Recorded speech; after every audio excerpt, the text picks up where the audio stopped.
Namun demikian juga ikhtiar. Jadi tidak cukup kita mengucap a'udzubillahi minasyaitonirrajim tanpa ikhtiar. Maka kita juga ikhtiar. Kondisikan sebelum kita baca Al-Qur'an itu berwudu terlebih dahulu. Cari waktu yang tepat. Jadi kita mau baca Al-Qur'an sudah saatnya mau tidur ya ngantuk. Jadi kita mau baca Al-Qur'an pada saat kita nyari waktu yang waktu tersebut kita sedang capek-capeknya. Seringkali kita jadikan Quran itu untuk sisa-sisa hidup kita. Maka karena Al-Quran itu kita berikan waktu dari sisa-sisa waktu kita, maka biasanya sulit untuk maksimal. Maka mestinya kita jadikan Al-Quran ini prioritas. Jadi memang sengaja kita luangkan waktu untuk Al-Quran. Insya Allah kita akan lebih mudah untuk bisa mengkondisikan membaca Al-Quran. Bapak Ibu yang berbahagia yang dirahmati Allah Subhanahu wa taala, apapun di bidang apapun, seringkali orang yang sukses di bidangnya itu adalah orang yang menjadikan bidang tersebut adalah bagian terbesar dari hidup mereka. Tetapi kenapa banyak orang yang gagal? Orang yang gagal itu seringkali menjadikan bagian tersebut adalah bagian dari sisa-sisa waktunya. Maka kalau kita ingin sukses dalam membaca Al-Quran, kita ingin sukses dalam menghafal Al-Quran, maka jadikan bagian terbesar dari hidup kita untuk Quran. Tetapi kalau kita tidak jadikan seperti itu, maka akan berat. Atau setidak-tidaknya kita punya waktu khusus untuk Al-Quran. Maksudnya bagaimana? Kita prioritaskan ada waktu kita luangkan untuk membaca Al-Quran. Tetapi kalau mengkhususkan khusus malam Jumat Kliwon, malah tidak boleh. Atau khusus malam Selasa Kliwon, kalau tidak ada dalil malah tidak boleh. Maksudnya ini adalah kita meluangkan waktu yang memang untuk Al-Quran. Bukan hanya kenapa baca Al-Quran lagi pray. Nah, kalau tidak pray, tidak libur, tidak baca nanti. Kenapa baca Al-Quran?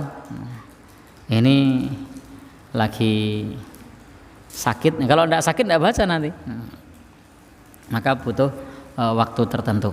Demikian pula bidang yang lain. Nanti silahkan teman-teman amati, banyak orang yang dagang usaha online maupun offline gagal. Kenapa? Karena sampingan. Maka usahanya biasanya gagal. Tapi kalau fokus berhasil. Pak Basuki tiap hari ngurusi cetakan, ordernya luar biasa, alhamdulillah. Kenapa? Karena fokus. Tapi coba kalau beliau nyambi bertani gitu, taninya tidak akan sukses. Karena pertaniannya hanya sampingan.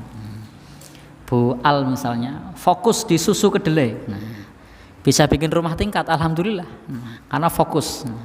Tapi kalau kemudian gue sampingan, bakpia susu kedelai ini sampingan, sampai basi tidak laku.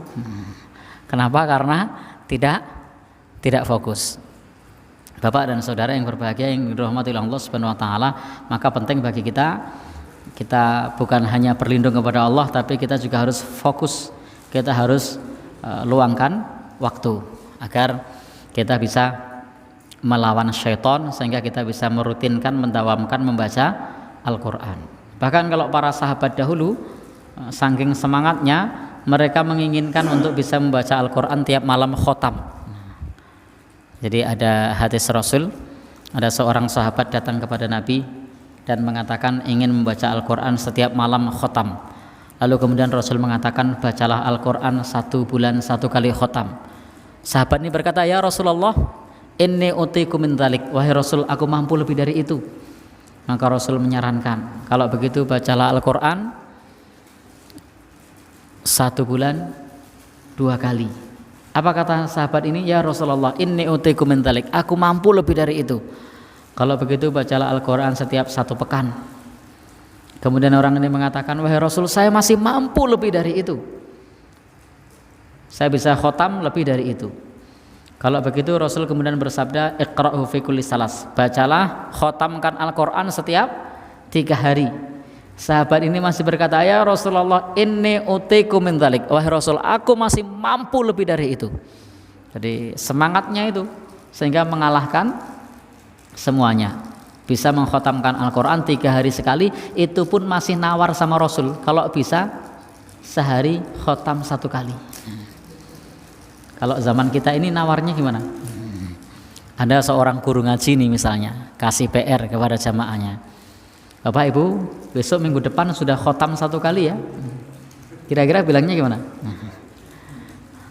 Jangan khotam 1 kali lah. Berapa mintanya kira-kira? Ya, 10 juz, 5 juz, 1 juz, ya. Bapak dan saudara 1 lembar. Ternyata malah 1 lembar.